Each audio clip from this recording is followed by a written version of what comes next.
Muito boa tarde para você que nos acompanha aqui pelo Notícias Agrícolas. Eu sou Virgínia Alves, nós estamos de volta e nosso destaque agora é para o mercado do café. O mercado teve mais um dia de desvalorização. Nova York encerrou com mais de 300 pontos de baixa. Vamos entender o que está acontecendo e quem vai conversar comigo hoje é Haroldo Bonfá, já está conectado aqui com a gente. Seja bem-vindo, Haroldo.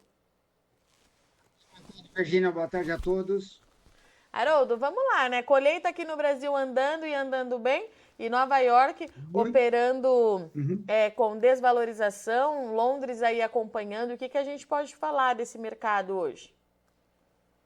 Do jeito que nós estamos vendo, quer dizer, amanhã é feriado nos Estados Unidos, um feriado super importante. Hoje eles fecharam até um pouco mais cedo por causa disso. O mercado, no nosso conceito, ele está andando de lado, aguardando notícias tanto positivas como negativas.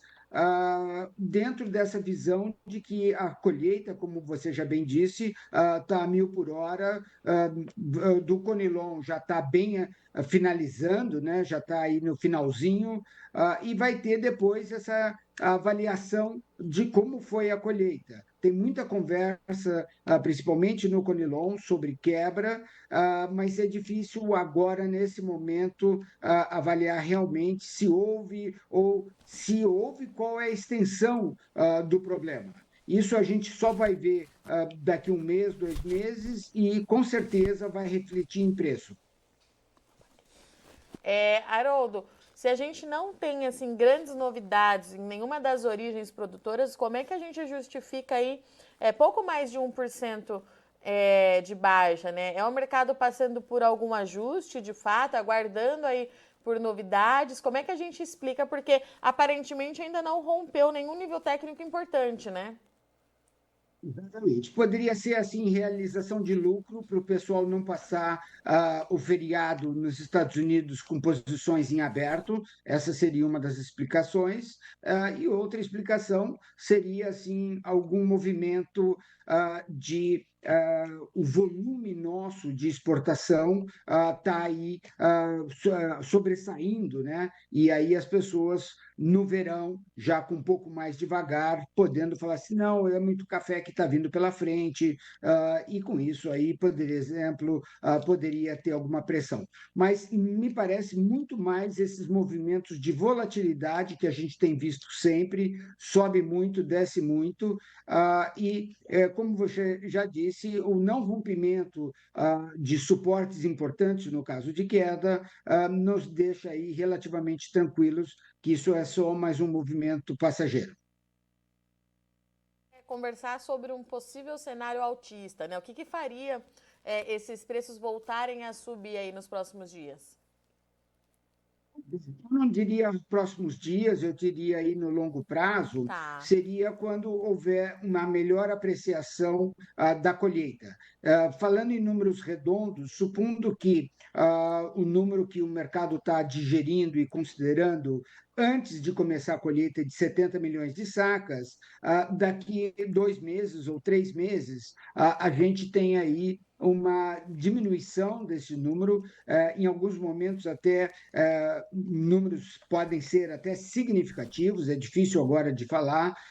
O pessoal está reportando muito problema de peneira, né? De não ter peneira alta, só ter peneira baixa, porque os grãos ficaram muito miúdos, uma vez que você teve secas e a granação dele foi prejudicada por causa disso. Isso nós estamos falando tanto do Arábica como nós estamos falando também do Conilon, e esses números, sim, podem impactar no futuro.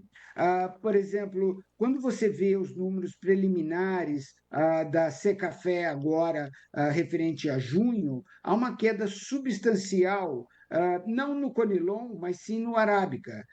Quer dizer, nós estamos deixando, preliminarmente falando, nós estamos deixando de embarcar 3 milhões e poucos de. Nós fizemos isso no mês de maio de café arábica para 2 milhões e pouco no mês de junho, preliminarmente falando.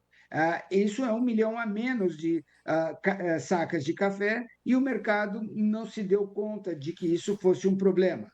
né? Sim. E se isso persistir, obviamente, por longo prazo, que aí já estamos falando da safra nova, realmente isso pode, de alguma maneira, impactar. Vai ter que correr bastante água por baixo dessa ponte para a gente ter uma melhor análise. E é uma preocupação sempre importante. Se você quiser um outro componente, já começou a temporada de furacão na América Central. Uhum. Agora, recentemente, já algumas ilhas já foram afetadas com destruição, etc. E lembrando que no passado tivemos essas mesmas ocorrências, a questão de 5 anos atrás, na América Central, que 2 furacões em seguida afetaram muito o café de Honduras. Né?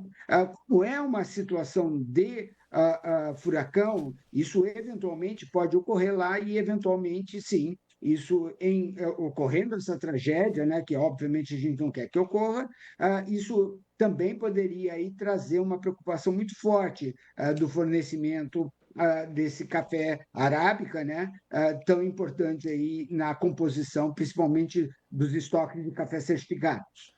E, Haroldo, é importante a gente mencionar que Honduras, inclusive, ainda tenta se recuperar, né, desses efeitos climáticos. Não há dúvida. E você tem efeito climático e você tem um efeito migratório.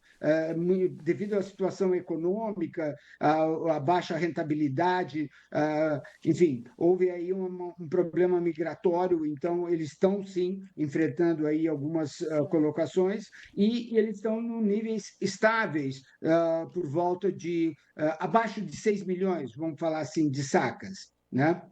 Esses são os números estimados pelo USDA de que eles vão exportar esse ano. Então, assim, obviamente, nós estamos fazendo especulações, conjunturas, né, do que poderia ser. E, com isso, aí, ter aí uma mudança aí de mercado. E, Haroldo, vou aproveitar que você está falando aí dos nossos amigos concorrentes de produção. A gente falou muito do Vietnã no primeiro semestre, um calor, um calorzão, calorão de fato, trazendo muita preocupação. As chuvas começaram a chegar, mas qual que é o resultado que a gente tem disso, se a gente já consegue avaliar e como é que eles estão por lá, né? Se você tem notícia. Nós estamos acompanhando para e passo toda a movimentação do preço de mercado interno deles, continua extremamente alto. Nós estamos falando aí por volta de 120 mil dongs, essa é a cotação de ontem que a gente recebeu. Esses números perfazem, só para se ter uma ideia, é mais do que o dobro do que era normalmente no mesmo período do ano passado, refletindo aí uma falta de oferta de café física, né? E com isso prejudicando bastante, e a gente está sentindo isso no volume exportado.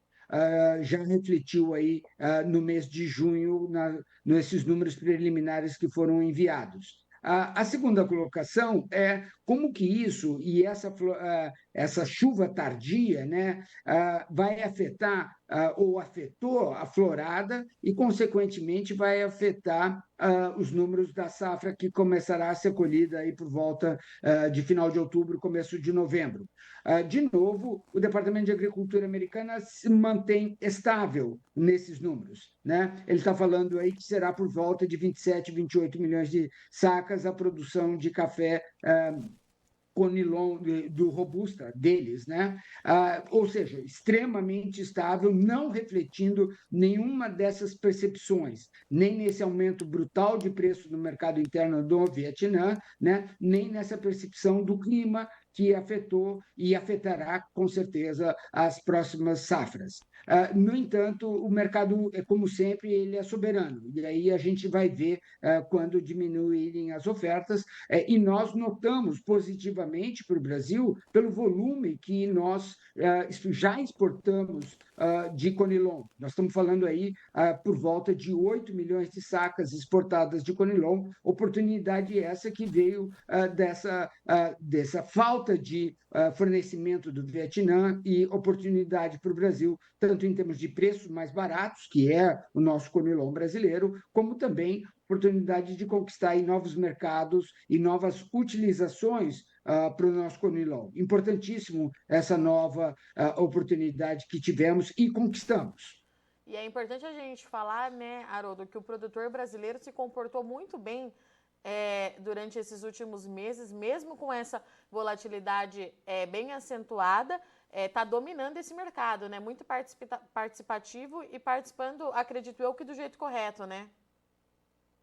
Não há dúvida, e eu acho também, Virgínia, com quem a gente já tem conversado, etc., como o produtor está extremamente capitalizado, uma vez que os preços de mercado interno estão fantásticos, estão muito bons e altos, né?